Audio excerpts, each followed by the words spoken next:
दोस्तों, बिहार में पहले चरण के मतदान में तो ताबड़तोड़ वोट पड़े हैं, लेकिन बिहार का मुख्यमंत्री कौन बनेगा इसका फैसला तो दूसरे चरण के मतदान के बाद ही होगा।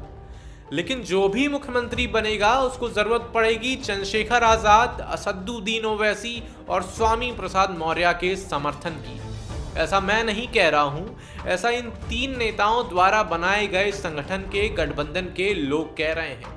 इस वीडियो में हम यही बात करेंगे कि इनका संगठन क्या है, गठबंधन क्या है और इन तीन नेताओं की भूमिका क्या होने वाली है इस बार के बिहार के चुनाव में। तो दोस्तों, बिहार की राजनीति में इस बार मुकाबला सिर्फ दो नहीं बल्कि तीन गुटों के बीच होता हुआ दिख रहा है।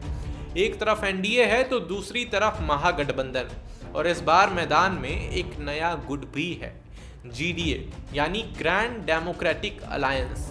इस गठबंधन में तीन बड़े चेहरे शामिल हैं, असदुद्दीन ओवैसी, चंद्रशेखर आजाद और स्वामी प्रसाद मौर्य।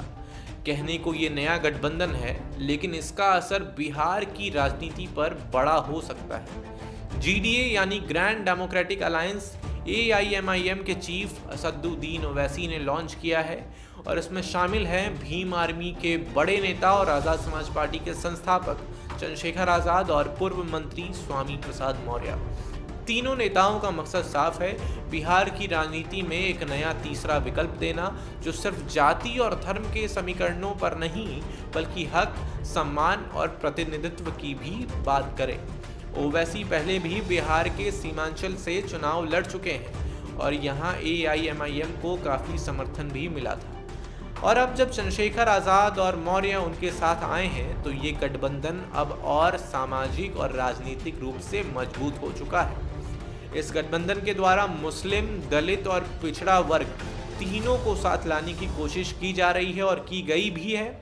अगर आप देखें तो इस गठबंधन में हर नेता की अपनी अपनी भूमिका है। ओवैसी सीमांचल के मुसलमानों में उनकी जड़ें गहरी हैं। चंद्रशेखर आजाद दलित और युवा वर्ग में जोश भरने वाले नेता हैं। स्वामी प्रसाद मौर्य यूपी और बिहार दोनों राज्यों में पिछड़ा वर्ग की राजनीति का बड़ा नाम है। तीनों के मिल जाने से जीडीए का मकसद ये है कि बिहार के पारंपरिक दो मोर्चों एनडीए और महागठबंधन के बीच से वोटों का एक नया रास्ता निकाला जाए, यानी एक और ऑप्शन दिया जाए बिहार के लोगों को। अब बात करें चुनावी मैदान की, तो जीडीए करीब 60 से 65 सीटों पर चुनाव लड़ रहा है बिहार में। एआईएमआईएम पहले से 5 सीटों पर मजबूत है, लेकिन इस बार चंद्रशेखर आजाद की पार्टी आज़ाद समाज पार्टी और मौर्य जी की नई नवेली पार्टी भी कुछ नए इलाकों में ताल ठोक रही है।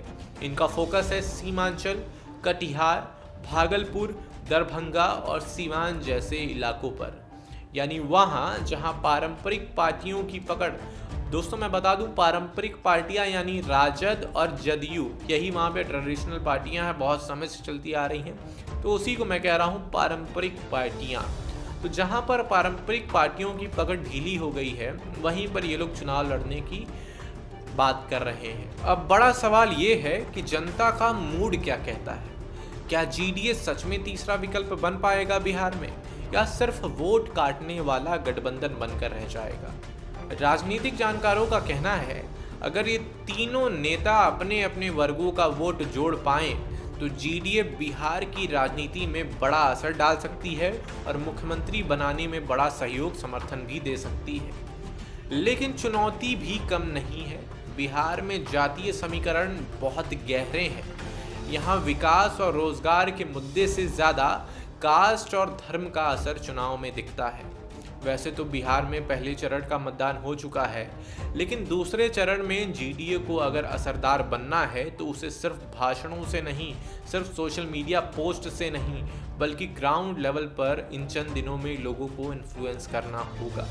ओवैसी, चंद्रशेखर आजाद और मौर्य तीनों के बयानों में एक बात कॉमन दिख रही है कि अब राजनीति में तीसरी आवाज़ उठेगी, क्योंकि सारे नेता यही कह रहे हैं, हम तीसरा विकल्प है। ओवैसी कहते हैं बिहार सिर्फ दो पार्टियों की जागीर नहीं है। अपने भाषण में आपने सुना भी होगा, ओवैसी ने कहा है कि ये दो पार्टियां जो हैं जदयू और राजद, ये जागीर नहीं है बिहार की। मतलब बिहार में ये दो पार्टियां कोई जागीर नहीं है, यहाँ पे सत्ता स्थापित नहीं कर ली हैं।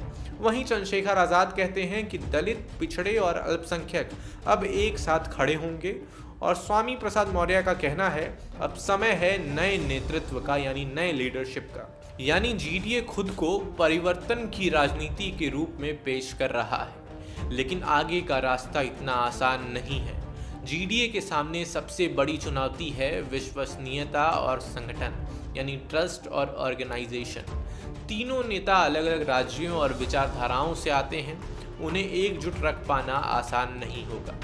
साथ ही बिहार में राजनीति ज्यादातर चेहरा आधारित नहीं बल्कि जातीय समूह आधारित होती है। अगर जीडीए इन समूहों के बीच भरोसा नहीं बना पाया तो इसका असर सिर्फ कुछ सीटों तक ही सीमित रह जाएगा। लेकिन अगर ये गठबंधन युवाओं, महिलाओं और अल्पसंख्यकों के बीच आशा की नई लहर पैदा कर दे तो आने वाले वर्षों में तीसरा मोर्चा अस्थायी ताकत भी बन सकता है। यानी ये जो तीसरा ऑप्शन है वो वहाँ पर सत्ता में भी आ सकता है। तो दोस्तों, बिहार की सियासत में इस बार मुकाबला और दिलचस्प होने जा रहा है। एनडीए और महागठबंधन के बीच अब जीडीए नाम का नया खिलाड़ी भी मैदान में उतर चुका है और चुनाव लड़ रहा है। क्या ये नया मोर्चा बिहार की राजनीति को बदल पाएगा या सिर्फ एक प्रयोग यानी एक्सपेरिमेंट बनकर रह जाएगा? ये तो आने वाला वक्त ही बताएगा। बहुत शुक्रिया। मेरा नाम है अर्नव। इस तरह के कंटेंट देखने के लिए और मुझसे जुड़े रहने के लिए अभी मेरे चैनल को सब्सक्राइब करिए और बदलाव का हिस्सा बनिए।